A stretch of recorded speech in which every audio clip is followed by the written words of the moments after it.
Racing jargon, complicated, right? We're here to explain.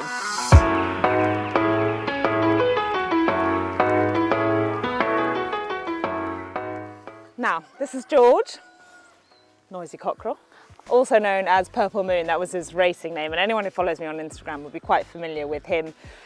He's going to be my prop now, and I'm going to run through a lot of the points on the horse that we talk about often on TV that sometimes you might not know exactly what we're talking about. So let's start here. This is his head, his face. He's got a big white blaze, that's what we call it. Horses have different markings.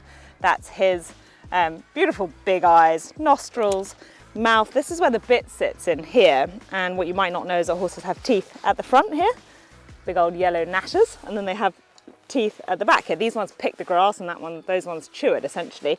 So the bit here sits in an area where they don't have teeth on the gums, and it sits over the tongue there. Sometimes horses wear tongue ties to keep the tongue in place so it doesn't go back and obstruct the airways.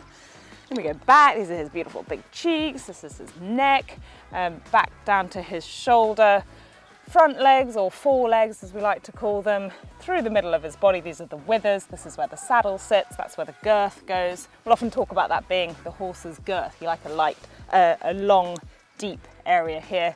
Plenty of room for the heart and the lungs. The lungs go from here to there. They are absolutely enormous, 55 litre capacity, 18 sets of ribs throughout here. And then we go back over here, stand still buddy, and these are the hindquarters, this is the hip. In sprinters, these tend to be bigger, stronger, more muscular. In more staying types, they tend to be a bit leaner.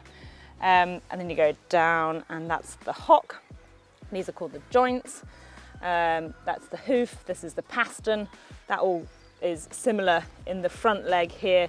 This is what we call the knee, cannon bone, joints, pastern, hooves. Tendons essentially run down the back of the leg. When you hear of a horse having done a tendon, that would be when they've damaged the one that runs down the back here, which extends a lot, especially on jumpers when they're going over the big obstacles. Pick it up, and that's the hoof. These are the shoes. Exercise shoes tend to be heavier, made of steel, last longer. In the races, I'll have aluminium plates put on, which will be lighter, a bit like a runner wearing his spikes. The horse's foot is growing all the time, so every 6 weeks, the farrier will take that off, trim back the hoof, shape it properly, and put the new shoe on. And two other things. This, you might be wondering, why has he got a funny pattern on him? Why is he half hairy, half not hairy?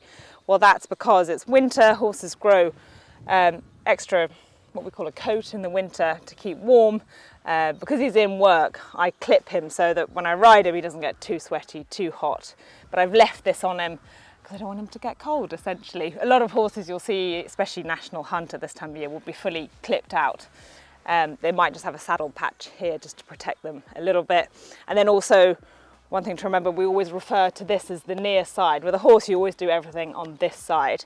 And we'll refer to their legs near fore, off fore, near hind, off hind. And jockey always gets on this side, always gets off on this side. Every time you approach the horse, it's always on the near side.